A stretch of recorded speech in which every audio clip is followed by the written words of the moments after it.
Today we are in Madrid with Ismael. Ismael, who are you and what do you do? Hi, my name is Ismael El Qudsi, a little bit strange. My father is from Jordania. I'm the CEO and founder of a company, a marketing consultancy company called República, and we are specialized in online marketing. Okay. What did you do before you started this company? Oh, I've been always working for very big companies, like corporate, like Microsoft or the Telefónica in Spain, or Abbas Group, which is the biggest media agency here in Spain. So I've been working for the big boss for several years, like 15 years before. Okay, and what made you change your mind from being an employee to becoming an entrepreneur?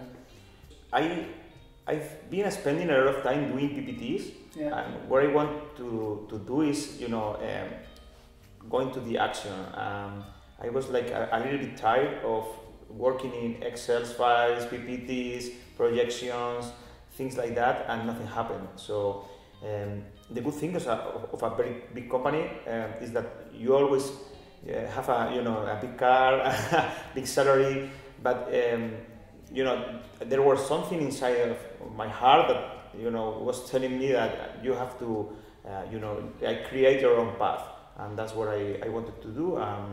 It was especially hard because it was in the crisis, but if you have something burning inside of you that is telling that you should do things in another way that you are doing now, you have to follow your heart. So yeah, and this is the official part, and the unofficial part is that a friend of mine told me, okay, look, take a look of the corporates that are working in Spain. So there are not many people over 40 years old working in that companies. And I say, okay, I'm more close to the 40 than to the 30, so I have to run my own business because nobody will take care of me maybe tomorrow. So that also helped. Okay, and how did you start your company? So I can imagine it's quite hard to find the first customers. How was the way that you followed? Yeah, I think that in my case, in the consultancy business, it is because people think that the most important thing when you start a company is the idea, or being very young and like Facebook or Zuckerberg or things like that. But in the consultancy business, the most important thing is having a good network, right? Being like know many people, know many potential clients. I've been working for 16 years in the online marketing, and I knew almost everyone that I should knew before I start my company. If I was in the 20s, I would probably fail in the 3 months after launch, because in my case it was very important to have a very good network of people that I helped them before I start my company. So I'm very grateful because many people have helped me to start my company. They introduced me some clients. They give me work. So, but that's because I did the same when I was in the corporate business. So it's like if you are giving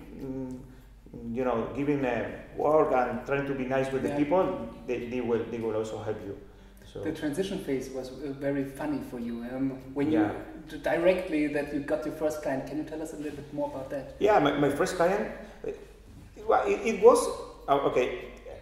I decided to go for my own, and I told to my boss, and I said, okay, I'm leaving. I used to run the social media and SEO operations in the Abbas Group. So I say, okay, I'm leaving. I'm going to start my own business. Okay, thank you for everything, for all your support and blah blah blah. Because it is very important when you leave a company to leave more friends than enemies inside. Because some people think that when you leave your company, you have to blame your old workmates or your boss, and that's not true. In my case, I decided to have a good relation because they treat me very well, right? So I said, okay, I'm leaving, and my boss told me, okay. Let's make a deal. So why don't you go with your team? You start your company with your team, and we could hire you that services. So I start my company with the help of my old boss or my old company, but and also my first client was Madrid 220, so the Madrid initiative for going to the Olympics. Okay, because I helped a guy in the past, you know, with some marketing plans and some things, and they recommend me to carry this initiative. So this was my first client, and it was like, I think that I put in Facebook like I'm leaving and starting my company, and they contact me and told me, okay, we are in a pitch. Do you want to pitch for this client? It's a very good opportunity for you. And I said, of course. I have all the time, so I could be working until 4 in the night if I want. And when you are, you know, running your company or working for yourself, you don't mind the time. You don't mind, you know, what are on TV tonight. So you are more than happy to work. So that was my first client, and also with the help of my old boss, or my previous work boss. And regarding to your business model, what type of services or products are you offering currently? So we are specialized in SEO, so position website into Google without paying Google, though. So that's very nice. You know, it's like being like a hacker. So, and you are saving a lot of money to the companies, because when you are paying like €1 or €2 or €3 per each click, you have to spend a lot of money. So bear in mind that a company like a telco company, like Vodafone or Telefonica and things like that, they are spending like €5 million per year in Spain, which is a small market. It's not like in Germany or in the UK, right? So they are spending millions of dollars in Google. So if you can save them like 1 or 2 millions, so they are more than happy, and you too. So we are offering SEO services and also like social media services, from content creation to community management in Facebook, Twitter, and other networks. Okay, Ismael, you said that having customer relationships and a network is very important. What customer acquisition strategy are you using for acquiring and managing these relationships? Okay, so we are working. We are trying to help journalists as much as we can. So if a journalist asks for an interview or asks for some brief like a statement, we're trying to help as much as we can, and we make a study. If they ask me, for instance, what do you think about Facebook buying WhatsApp? I don't say, okay, I think it's great. No, I make a study. I give some numbers, and I say, well, in my opinion, I think that this is for this and for that, and so they are they are very happy with that answer. They are always linking to us, and they recommend us, and they will phone us again next week, because you are helping them to do a better work, because they are not really specialized in your field of knowledge.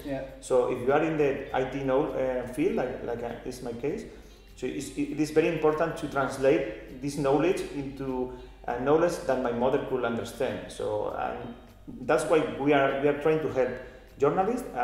We are making a lot of PR studies. We are doing infographics. I don't know. Maybe we create a study about how are the banking, the banks working in social media in Spain, for instance. And we create a 100-page study that it's shared. It's been downloaded more than 7,000 times in SharePoint and in SlideShare, for instance. So we are always trying to blog or to work with PR. We are also organizing an event in Spain, in Madrid, which it has like 20,000 viewers in streaming all around the world, and I'm in particular, and many other people of my company in general, are always teaching in universities and courses, and almost in every place they call us for speaking. So we are trying to be very active, and we are not spending many money in advertisement, in big meals with clients and things like that. So we are trying to create content. Okay. Let's briefly talk about corporate strategy. So as a consultancy, what type of drivers do you identify in order to grow this business and create a competitive advantage? Okay, so in my opinion, in the SEO field, you know, the SEOs are like hackers, so they are like weird people, or we are like a weird people, right? So what we can do is having one SEO, you know, sitting alone in a room. So that's why we are 7 SEOs working together, working very close, and you know, sharing on all the information, because what drives them, what makes them happy, is to, you know, to acquire more knowledge. So if you put a SEO with a journalist and with a financial guy, or that it will never work. So it is better to create an atmosphere of knowledge, you know, knowledge sharing. And we are always trying to go to events like in the, I don't know, Brighton or New York or wherever we can. It depends of money, of course. But we prefer investing money in going in trainings than in advertisement. So, because we are selling knowledge, and that's the only way. And being very transparent, and you know, changing a lot of information by email or by blog. And in terms of market development for this consultancy related to social media and SEO, over the last 5 to 10 years, how do you perceive the development, especially in the Spanish-speaking countries?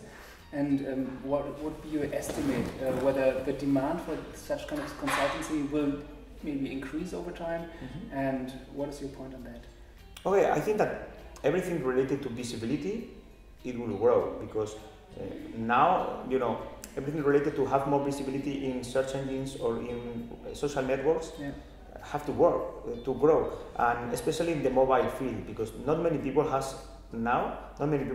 have their website adapted to the mobile. It's not responsive, things like that. But you know, at the end of this year, in the US, there will be more people searching in their mobiles than in the PCs. So it's a very, very big change, and no one is taking care of that. So I think that we have many room of improvement yet. So and also because advertisement in Google is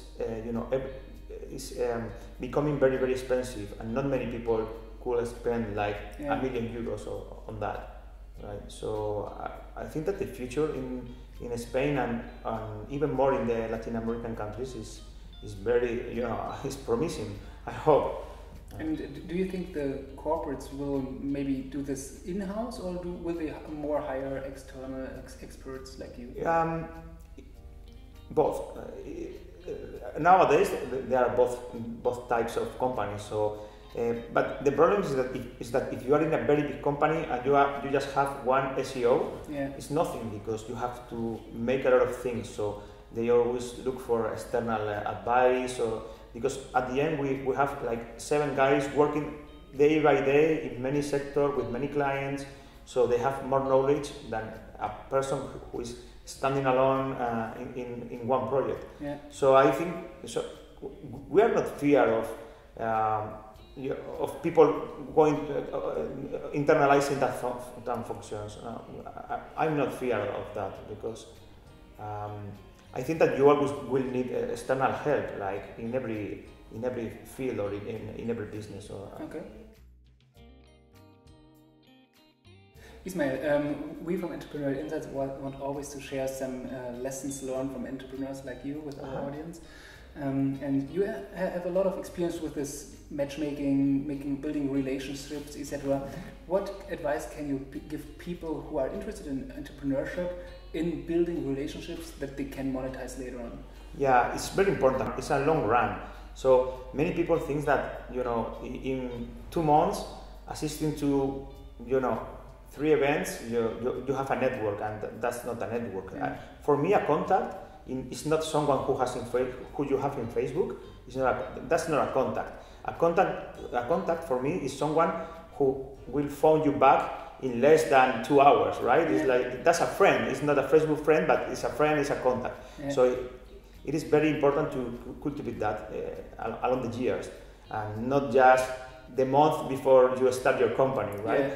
So for example, for instance, in the consultancy business, that's really, really important. It's not like in other startups that you have a bright idea and you start your company and maybe you succeed.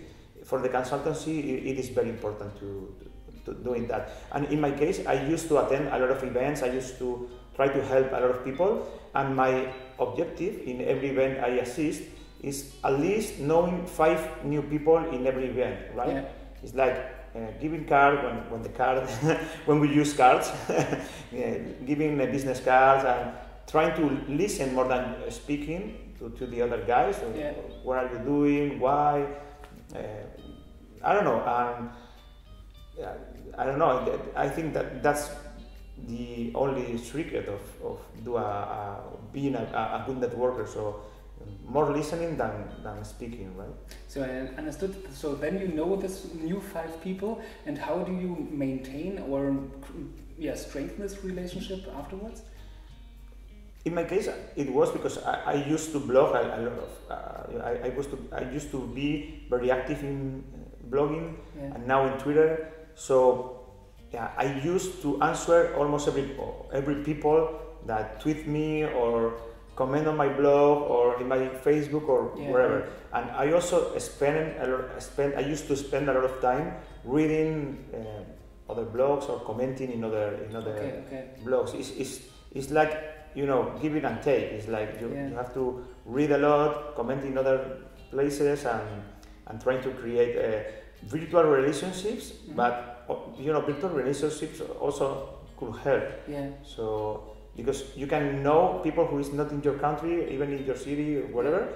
But when you go to Colombia, like I did last year, I was in Colombia twice, and I knew many people that I haven't seen it before. But they helped me, they leave me their offices to work, they show me the city. That's important, yeah. Nice. That's nice, yeah. Ismael, thank you very much for the interview. And maybe you can go to Ismael's conference. What was the name again? It's Internet Studio. It's been held in May in Spain. You are totally invited to assist. Thank you very much. Okay. Thank you.